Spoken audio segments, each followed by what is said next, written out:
We're reading from 138 Openings of Wisdom by Rabbi Moshe Chaim Luzzatto, the Ramchal. This is the second section. It encompasses openings 7 through 13, and it's titled The Forms in Which the Sephirot Appear. Opening 7 is how the Sephirot appear in the prophetic vision, and the images seen by the prophets and what they represent. The Sephirot can shine with an abundant radiation of light or with diminished radiation. They can appear in numerous different forms and likenesses, although in truth they possess no form or appearance. It is just that they appear in some form or likeness, but one who examines them will see that in truth the form and likeness are purely contingent upon the observer, as stated in the verse by Isaiah 12:11. And in the hand of the prophets I have used likenesses. In their essence, however, the Sephirot are only an extended array of powers organized in their necessary order, interdependent in their various laws and influenced by one another, as required according to the perfection of the entire ordered plan. Having explained that the powers, Sephirot, with which God created and governs the world, appear by way of radiation, we will now explain the principles governing how this radiation appears. The proposition consists of 3 parts. Part 1, the Sephirot. This refers to the amount of radiation emitted by the Sephirot. Part 2, they can appear. This refers to the images or likenesses through which they appear. Part 3, but in themselves. This is a general comment on all the images and likenesses through which they appear. Part 1. The Sephirot can shine with an abundant radiation of light or with diminished radiation. What this means is as follows. Since the Supreme Will wanted to display his simple powers by way of light, the revelation may be lesser or greater, since one light may shine only a little, whereas another may shine more powerfully. And this is what we see, Sephirot and Partsofim. As Sephirot, they shine with little light, but as Partsofim, they shine with abundant light. See below, opening 17, Sephirot and Partsofim. When they shine as Partsofim, more details are revealed. As Sephirot, fewer parts are seen. So too, there are variations in terms of the power and influence of individual Sephirot. Sometimes a Sephira may shine with little light and little power during a period of exile. This is known as Katnut, smallness, or childhood.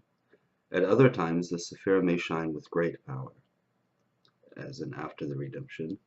This is known as Gadlut, greatness or maturity. Part 2. They can appear in numerous different forms and likenesses. Many of the terms used in discussing the Sephirot have connotations of form and material substance. However, we certainly cannot say that the Sephirot themselves actually possess any kind of form or substance, for this would be heresy, and the Torah states explicitly, "For you did not see any form." That's Deuteronomy 4:15. As discussed earlier, the Sephirot are the powers of the supreme thought and are seen with spiritual vision by the prophets or souls in a way comparable to the way a person sees the thoughts passing through his mind. Nevertheless, there is a great difference. For a person's mind and thoughts are within him and are not godly. Accordingly, there is nothing to prevent us applying concepts of form, likeness, and appearance of some subtle kind to the thoughts in a person's mind, except that the form would be spiritual rather than physical. This is not so in the case of the Sephirot, which are the powers of the thought or mind of the Supreme Will, blessed be He. It is impossible to say that they possess any form at all, since we know that in all his aspects the Emanator, blessed be his name, completely transcends all the incidents and events that occur to those he created. Nevertheless, we do speak in terms of smallness and greatness, ascent and descent, clothing, position, and so on in relation to the Sephirot. We certainly cannot say that any of these phenomena exist as such in the Sephirot, yet it is impossible to say that all such concepts are purely metaphorical, hinting at exalted matters involved in the government of the world and its laws. For if it were so, most of the investigations of the Kabbalah would be pointless, since they would be like trying to base what we know, the metaphors, on what we don't know, the Sephirot. This is not what is indicated by the teachings of the Ari. the earlier and later Kabbalistic sages, and above all, those of Rabbi Shimon Bar Yochai. All these teachings indicate that these phenomena actually do exist in the Sephirot. Here is the place to clarify the truth. For if this foundation is laid properly, everything will be understood properly, clearly, and simply. But if this foundation is not laid properly, all the structures will remain flying in the air, and it will be impossible to attain any understanding whatever of the investigations of the Kabbalah. The truth is that all the Sephirot are powers of the Supreme Mind. They all operate to bring about what is necessary in the world, all leading to one goal, the final ultimate perfection, as explained above. These powers contain everything necessary for the government of the entire world at all times. For example, the power of Chesed, kindness, includes all the ways in which it must act in the world, sometimes holding sway, sometimes yielding its dominion, sometimes dominating strongly, at others more gently. At times, the power of Chesed operates in conjunction with Gevurah, strength, in various different ways, whether in a revealed or hidden manner. Likewise, the powers of Din, judgment, and Rachamim, mercy, also contain everything necessary for the government of the entire world at all times. All of the three root powers of kindness, judgment, and mercy contain everything necessary for reward and punishment. Judgment, the existence of the world, mercy, and the eternal reward, perfect kindness. The Supreme Mind calculated in advance everything necessary for the government of all his creatures until the end of the entire cycle. Everything is a single weave of these three powers, including all the different kinds of controls, laws, and pathways necessary and sufficient to bring about everything that must come into being in the world. This entire composite weave is visible to the prophets or the souls, and this is what is called the chariot, the Merkava. The actual powers of the Supreme Thought are invisible, for they are simple and cannot be seen in their intrinsic essence. Yet the Supreme Will wanted them to be visible through lights and prophetic likenesses and images, and to appear in all the different aspects that we ascribe to them. Partsafim, worlds, one clothed in another, ascending, descending, and so on. However, we already know that this is not how these powers are in reality. This is only how they appear in the prophetic imagination.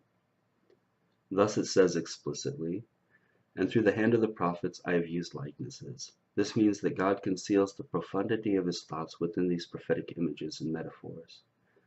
But the truth is that this is only how the prophets see them, and even this seeing is not like physical seeing, as will be discussed below.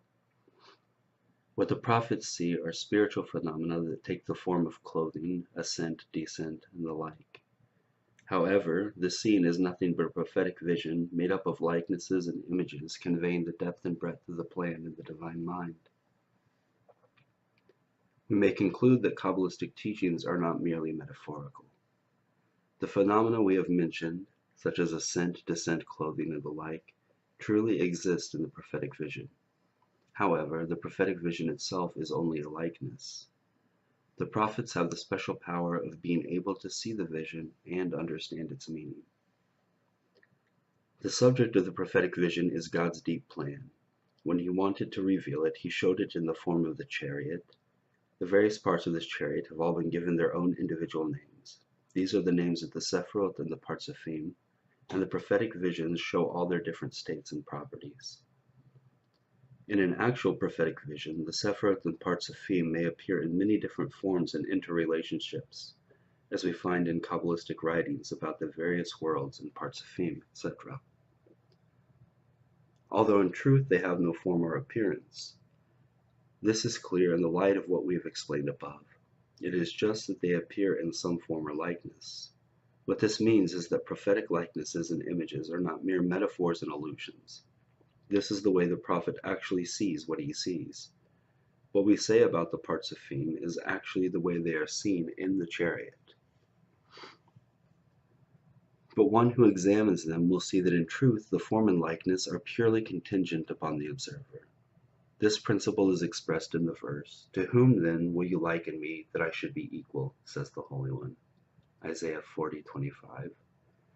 What this means is that the prophets are not left with the illusion that this is the way it actually is, God forbid. As I have already said, the prophet sees the vision, likeness, or image and understands the hidden level.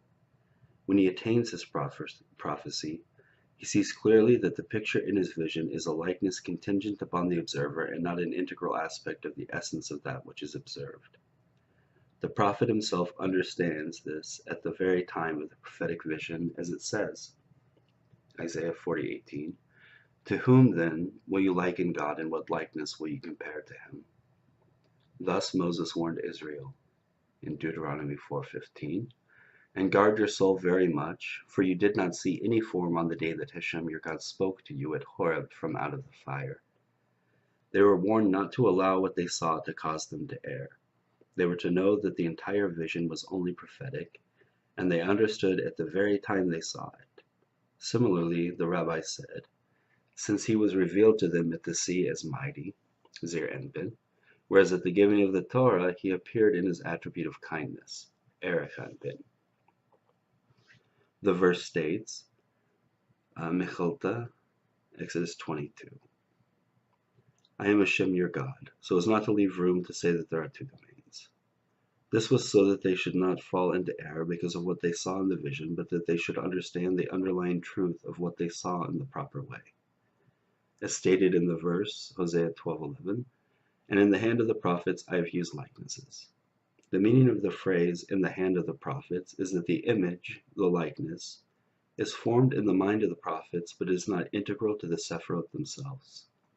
Each sees on his own level of perception and attainment, and the image is formed in his mind accordingly.